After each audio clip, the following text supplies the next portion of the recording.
Како и секој утро и ова ќе започнеме пред се со еден осврт на меѓународните настани, бидејќи вчерашниот ден беше исполнет со разни информации кои што не доаѓаат само од Украина, за тоа ќе поразговараме малку подоцна, но кои што доаѓаат од разни точки на светот. Со мене во студиото се колегите Дејан Андоновиќ и Борис Георгиевски. Борис, добро утро. Добро утро. Дојче Веле се разбира. Знам дека ова прерано како термин за Дојче Веле, ама ќе се навратиме откако малку со колегата Андоновиќ ќе поразговараме. Прво, Дејан, за еден настан што се случи во Бруклин, каде што негдека после 8:30 часот рано утрото, мислам да речеме наутро, во Њу Јорк се случи еден немил настан во кој што нема се уште информации за загинати, но имаше десетина повредени, од кои што 5-6 сериозно повредени. 10 луѓе се директно погодени. Вкупно има повредено 20, а 5 се во критично состојание. Што се случи во метросадницата на мислам дека е тоа на Сансет, не булеварот, туку Сансет, таму има еден плоштад и така натаму. Тоа е Бруклин, ајде ќе го лоцираме како Бруклин.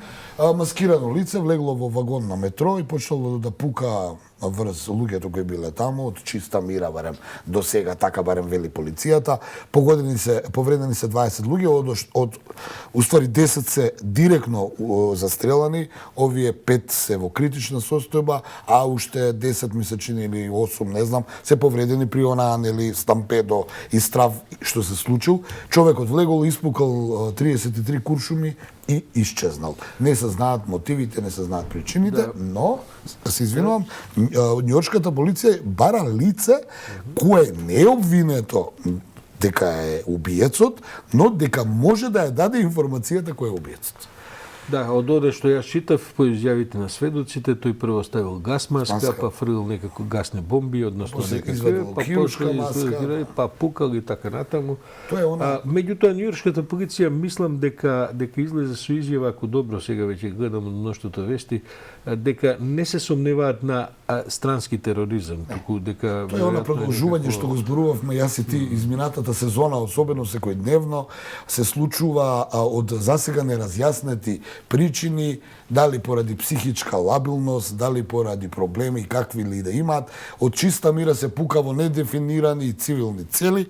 Тоа можеше да се толкува во прво време како тероризам, но се покаже дека не е, бидејќи на различни места не се поврзани тие случаи. Едино што е поврзано е кога се работи за психички лабилни луѓе и она многу голема количество на лесно стекнување на оружје, и така да американците се вооружена нација, може лесно да една социјална патологија помешана со психолошки проблеми. Со полуавтоматски пиштол пукал, така да, и имаат таму можност да се здобијат и со автоматски, и со полуавтоматски. Всушност и добро што на самото место нема директно загинати, бидејќи е вистинско чудо како после 30 на испукани куршуми баш никој веднаш не. Тоа е среќа од несреќа, но проблемот е што станува на некој начин во Соединетите американски држави, на неколку низ целите Соединетите американски држави, луѓето влегуваат во страв.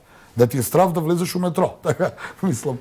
Поблиску до нас се чини дека вчера британската влада имаше еден потрес, бидејќи конечно излезено извештај за Партигејтот, за прославите што ги правеле во Даунинг стрит број 10 за време на пандемијата. Меѓу казнетите од полицијата 30 и повеќе се и Борис Џонсон и неговиот министер за финансии Ричи Сунак, кој што вчера јас Џонсон го слушам по 10 пат како се извинува за некаков инцидент, мислам буквално излезе со едно unreserved, што викаат онака, без резерва извинување. Ричи Сунак му треба 7-8 часа и тој да излезе со извинување. Чекаше прво шефот да излезе.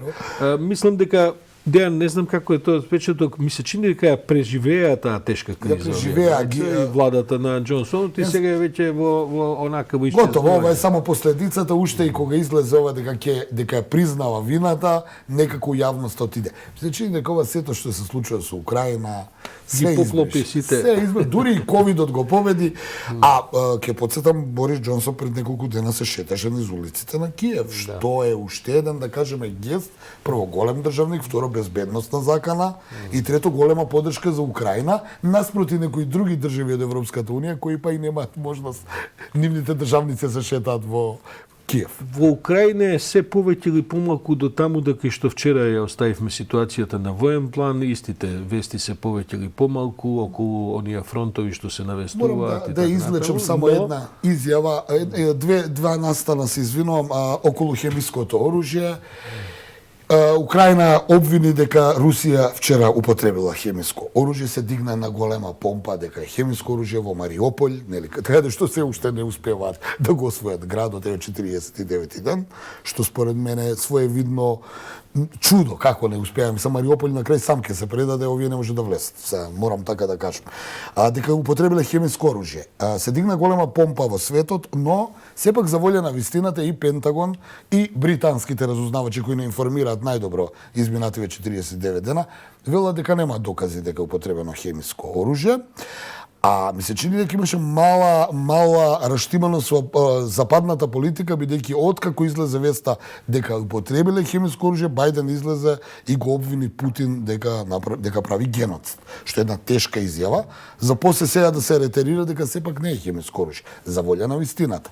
Тоа е една од настаните и вториот настан е секако апсењето на прорускиот политичар во Украина, името му е Медведчук, ми се чини, Володимир Медведчук, кој Виктор Медведчук, се извинувам, кој се сметаше дека му е главниот адут на Путин за иден председател во Русија. Тој беше веднаш откако почна руската воена инвазија, беше ставен во куќен притвор, да тој се обиде да избега во униформа на украинската армија, беше фатен завчера и Зеленски вчера излезе и рече, му порача на Путин лично, му се обрати, му рече, доколку сакаш својот пулен да го земеш, ајде да го размениме за ние ќе ви го даеме Медведчук, а ти нас ќе ни ги дадеш војниците кои се уапсени од руската армија. Инаку Медведчук е милиардер, милионер и така натаму.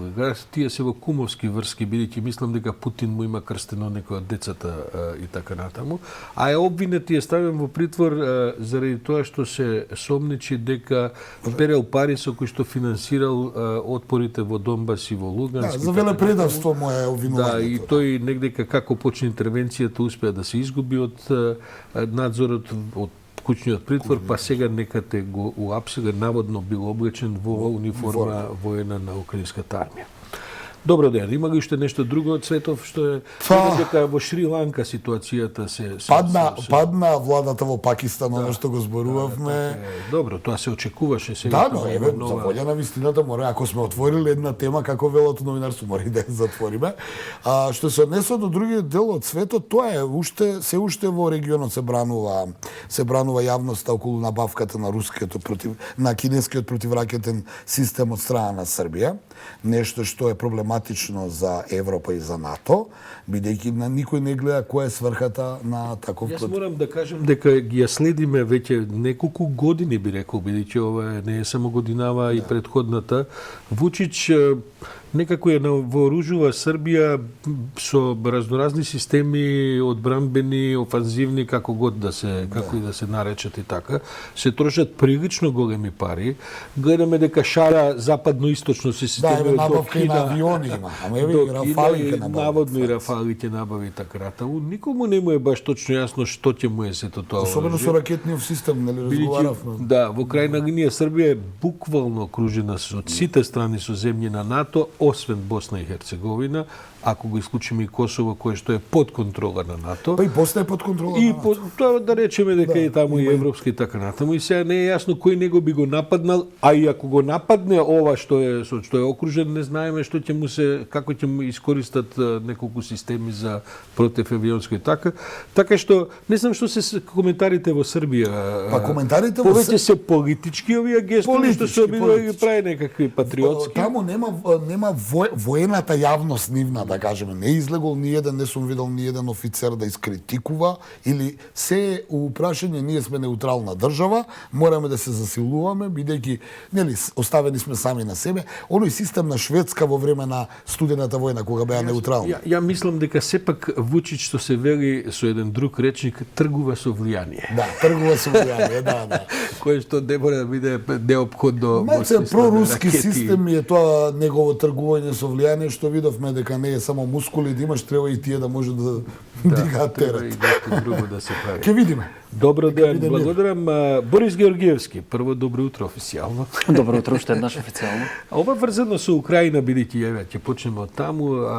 Вчера имаше една, да кажем, дискомоција околу наводната желба на германскиот претседател да патува во Киев, па потоа му порачале седи си дома, бидејќи овдека заради неговите наводни, да кажам, барем во првите денови на оваа цела војна бура што се дигна таму, двосмислени ставови околу Русија и така натаму. Што се поединостите, во која фаза сега се наоѓа целата таа украинско-руска? Од таму испратија порака, повеќе би сакале да видиме канцеларот во Киев отколку претседателот германски. Не се само изјавите на Штајнмер од почетокот, германскиот претседател Франк Валтер Штајнмер, за него зборуваме, не се само неговите изјави од почетокот на кризава, туку неговото однесување низ политичката кариера, би рекол, тоа што веројатно ги иритира украинците и што ги натера на еден ваков доста непријатен чекор да одбијат негово гостување во Киев, да кажам. Беше планирано тој да замине на покана на полскиот претседател Дуда заедно со претседателите на трите балтички екс-советски републики да одат заедно во Киев.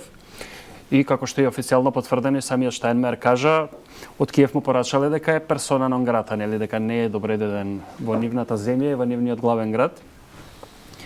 И тука завршува првиот дел само од приказната. Штајнмер е инаку протоколарна фигура во германската Штајнмер политика, е протоколарна фигура и тоа е политичар. едно од објаснувањата дека украинците би сакале да го видат Шолц затоа што тој има нели извршни надлежности и можност да директно да донесува одлуки кои што би биле во наводници или се едно во корист на украинците. Во позадината сепак како да стои една, како да кажем, една прилично, би рекол, долгогодишна, проблематична политика надворешна на Германија во однос на Русија. Значи, се што зборуваме за политика која трае со децении од 70-тите години од времето на канцеларот Вили Брандт, значи политика која што во меѓувреме се нарекува помирување преку трговија.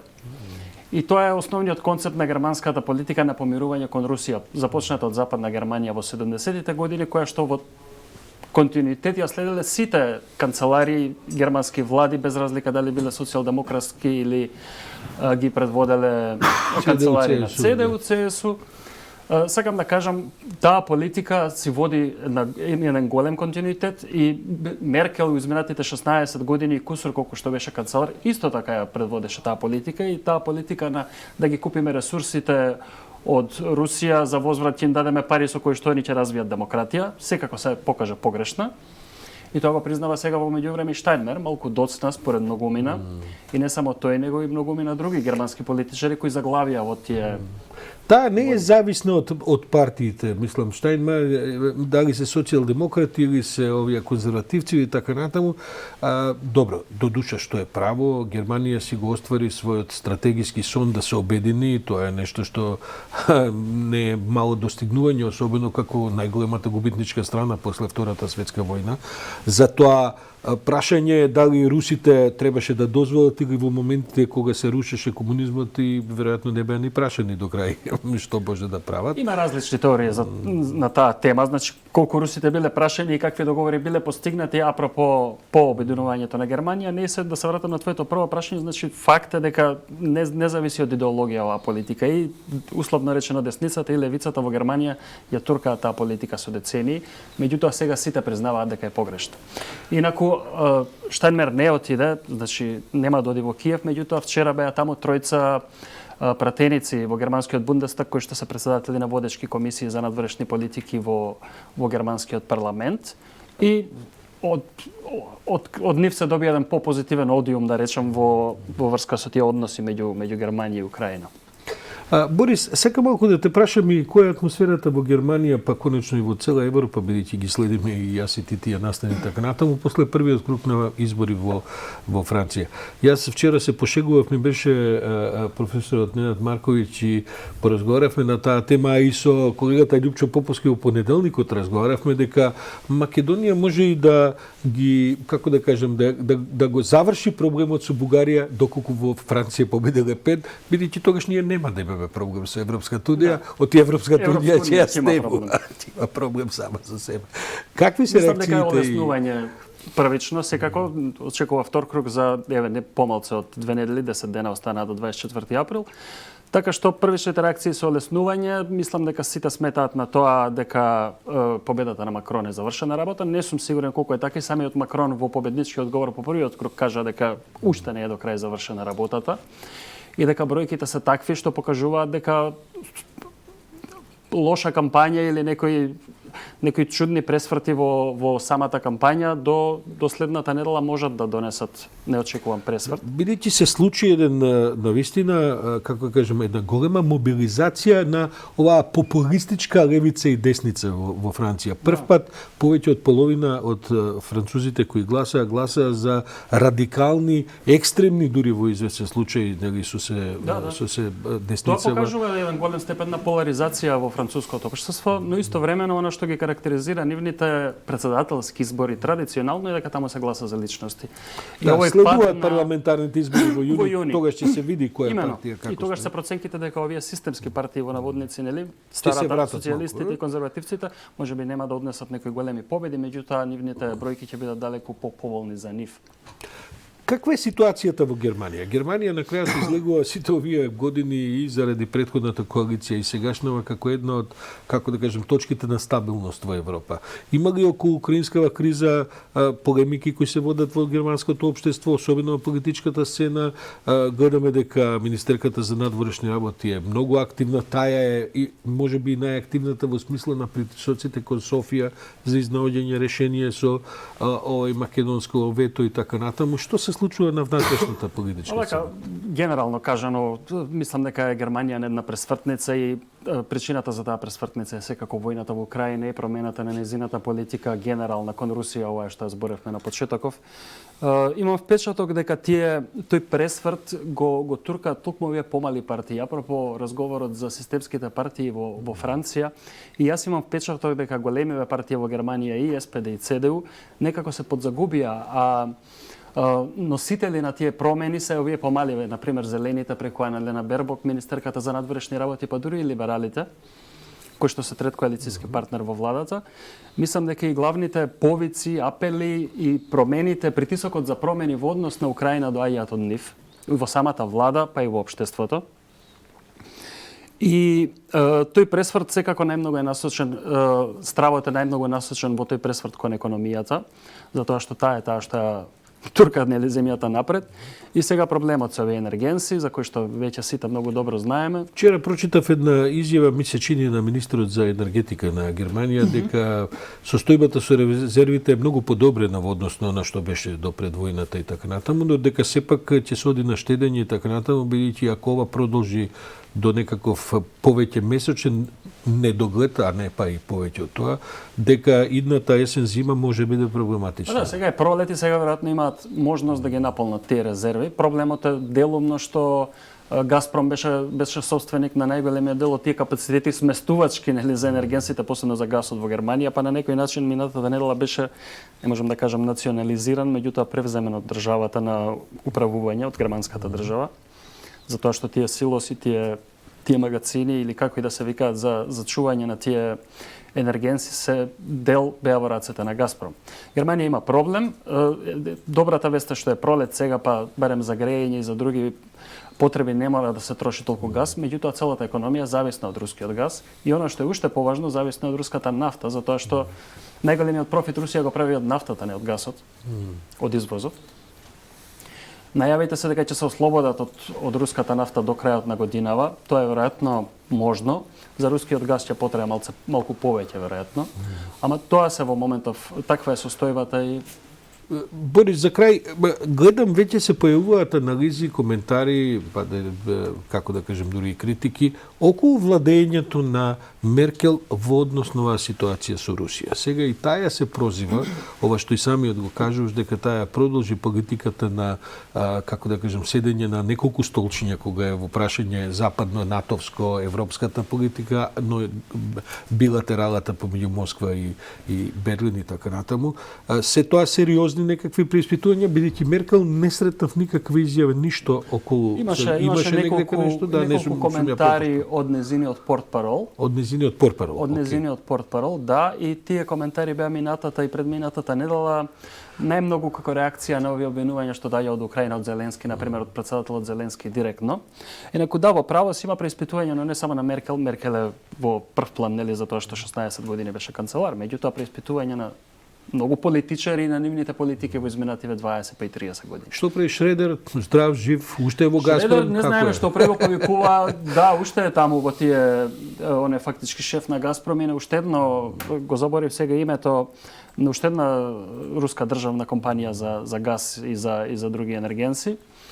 И мислам дека нема намера, штом до сега под толкав притисок не замина од тие функции, мислам дека нема да се откаже. Поверојатно е дека ќе го отстранат од сите партиски тела во германската социјалдемократска партија. Па зарем тоа се уште не го направи? Па го направија на некој начин, да, меѓутоа и формално веројатно. Уште му даваат некоја шанса веројатно да се повлече, меѓутоа формално, неформално сето тоа е веќе за него сите шанси се поминати, би се рекол вако страда. Така велат, да. Борис Георгиевски, шеф на македонскиот дел од Deutsche Welle, благодарам за утринско гостување,